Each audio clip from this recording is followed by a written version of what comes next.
আসসালামু আলাইকুম। ষষ্ঠ শ্রেণীর প্রিয় শিক্ষার্থীবৃন্দ, কেমন আছো তোমরা? আশা করি সবাই ভালো আছো। তোমাদের জন্য হাজির হয়ে গেলাম গণিতের আরও একটি নতুন টিউটোরিয়াল নিয়ে। আলোচনা করছিলাম তৃতীয় অধ্যায় থেকে পূর্ণ সংখ্যা নিয়ে। এখানে থাকছে পূর্ণ সংখ্যার পঞ্চম পাঠে ৭৫ পৃষ্ঠার ৩.৩ অনুশীলনীর ১৪ নং সৃজনশীল প্রশ্নের সমাধান। তো এখানে আমরা ৭৫ পৃষ্ঠাতে একটা ১৪ নম্বরে সৃজনশীল প্রশ্ন দেখতে পাচ্ছি। এখানে উদ্দীপকটি পড়ো, ছোট্ট একটা উদ্দীপক। -3, 6, 9 তিনটি পূর্ণ সংখ্যা, অবশ্যই তিনটা পূর্ণ সংখ্যা দেখতে পাচ্ছি। এই তিনটা পূর্ণ সংখ্যার মধ্যে -3 হচ্ছে ঋণাত্মক পূর্ণ সংখ্যা আর বাকি দুইটা হচ্ছে ধনাত্মক পূর্ণ সংখ্যা। তো আমাদের যে তিনটি কোশ্চেন সেট করা হয়েছে তার ক নং প্রশ্নটি আমরা দেখে নেই। -3 এবং 6 সেমিকোলন 9 এবং -3, -3 + 6 এবং 9 - 6 এর মধ্যে গ্রেটার দ্যান, লেস দ্যান বা ইকুয়াল টু অর্থাৎ চিহ্ন বসাও, ছোট বড় বা সমান চিহ্ন বসাতে হবে।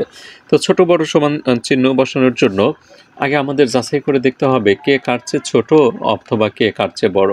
তো সমাধান শুরু করছি। -3 হলো 6 থেকে ছোট। -3 ঋণাত্মক সংখ্যা, ঋণাত্মক সংখ্যা অবশ্যই ধনাত্মকের চেয়ে ছোট, তাহলে এটা ছোট। এখানে আমরা ছোট চিহ্নটা ব্যবহার করব। চিহ্নর নাম মনে না রাখলেও চলবে। এখানে মূলত এই যে চিহ্নটা, এটার পেটের ভিতরে, যেখানে পেটের ভিতরে বলতে পারো, এখানে বড় সংখ্যা থাকবে আর তার সামনে মাথার দিকে থাকবে ছোট সংখ্যা। পরবর্তীতে আছে 9 এবং -3।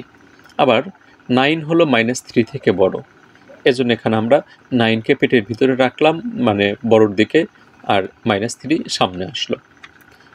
এখানে দেখো একটু ক্যালকুলেশন করতে হবে। -3 প্লাস হচ্ছে 6, তো এখানে ভিন্ন চিহ্ন।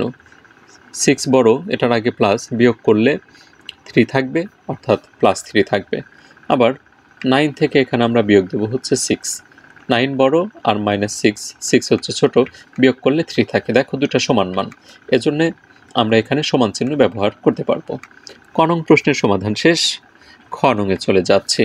তার পূর্বে তোমাদের কাছে জানতে চাচ্ছি তোমরা চ্যানেলটিতে সাবস্ক্রাইব করেছো কিনা। না করে থাকলে এখনই সাবস্ক্রাইব করে নাও। সামনের দিনগুলোতে আরও গুরুত্বপূর্ণ বিভিন্ন টিউটোরিয়াল কিন্তু তোমরা পেতে যাচ্ছ ইনশাল্লাহ।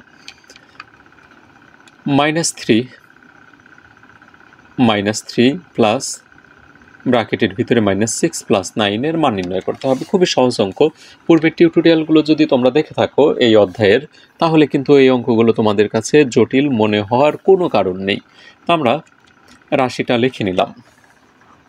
মান নির্ণয়ের জন্য প্রথমে আমরা ব্র্যাকেট তুলে দেব। ব্র্যাকেটের সামনে মাইনাস চিহ্ন থাকলে ভিতরের চিহ্ন পরিবর্তন হবে, আর সামনে যদি প্লাস চিহ্ন থাকে তাহলে ভিতরের চিহ্ন যা থাকে ওটাই বসবে। তো এখানে দেখো -3-এর আগে মাইনাস আছে, তাহলে এই মাইনাসটা প্লাস হয়ে যাবে। এখানে সামনে প্লাস, ভিতরের চিহ্নের পরিবর্তন হবে না। এখন এখানে 3 এটা ধনাত্মক আর +9 এটা ধনাত্মক। তো ধনাত্মক সংখ্যা দুটো আমরা একসাথে যোগ করব। এই 9 আর এই 3 যোগ করলে আমরা পাবো হচ্ছে 12, আর এদিকে 6 যা ছিল তাই। এখন 12 থেকে 6 বিয়োগ করতে হবে, কারণ ভিন্ন চিহ্ন। 12-র আগে প্লাস, যদিও দেখা যাচ্ছে না, সামনে প্লাস দিতে হয় না, আর 6-এর আগে মাইনাস। একই চিহ্ন থাকলে আমরা যোগ করব, আর ভিন্ন চিহ্ন থাকলে বিয়োগ করব। তো 12 থেকে আমরা 6 বিয়োগ দিলে পাই হচ্ছে 6, এটিই উত্তর। এখন গ নংয়ে চলে যাচ্ছি। গ নংটা তোমাদের জন্য ইম্পর্টেন্ট আছে। সংখ্যা রেখার সাহায্যে -3 এবং 6 এর যোগফল, অর্থাৎ -3 এবং 6 এর যোগফল দেখাবো সংখ্যা রেখার সাহায্যে, আর 9 এবং 6 এর বিয়োগফল দেখাবো। তো আমরা শুরু করছি। দুটি প্রশ্নের উত্তর করতে হবে এখানে। প্রথমে আমরা যোগ করি। -3 এবং 6 এর যোগফল সমান, তো এটাকে আমরা যোগ আকারে লিখে নিলাম।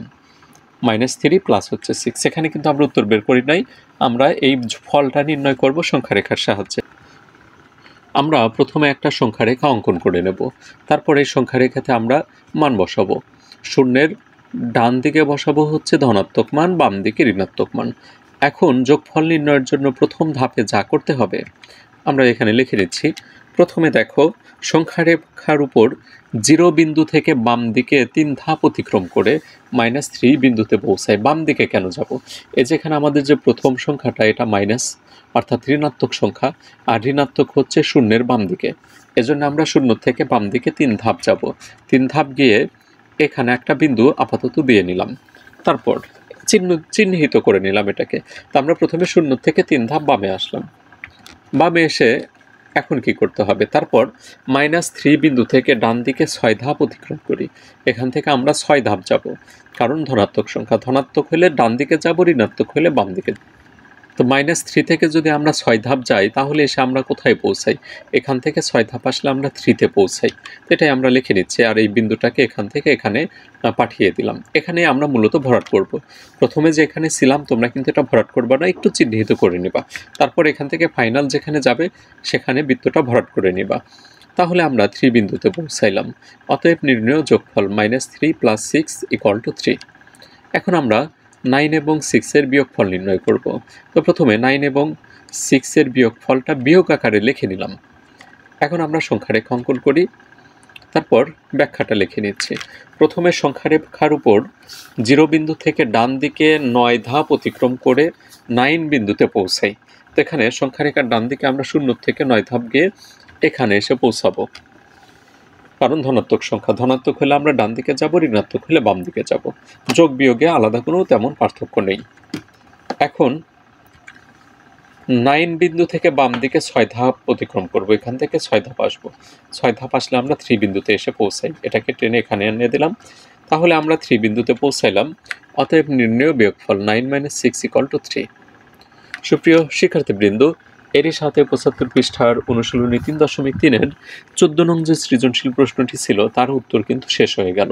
পরবর্তীতে ইনশাল্লাহ আমরা হাজির হব অনুশীলনী 4 নিয়ে, অর্থাৎ চতুর্থ অধ্যায়ে যে বীজগণিতের অঙ্কগুলো আছে সেটা নিয়ে। আর অবশ্যই সেই টিউটোরিয়ালটি তোমরা মিস করবে না আশা করি। আর মিস যদি না করতে চাও চ্যানেলটিতে এখনই সাবস্ক্রাইব করে রাখো। বিদায় নিচ্ছি, তোমাদের সুস্বাস্থ্য এবং দীর্ঘায়ু কামনা করে। সবাই ভালো থাকো, সুস্থ থাকো। আল্লাহ হাফেজ।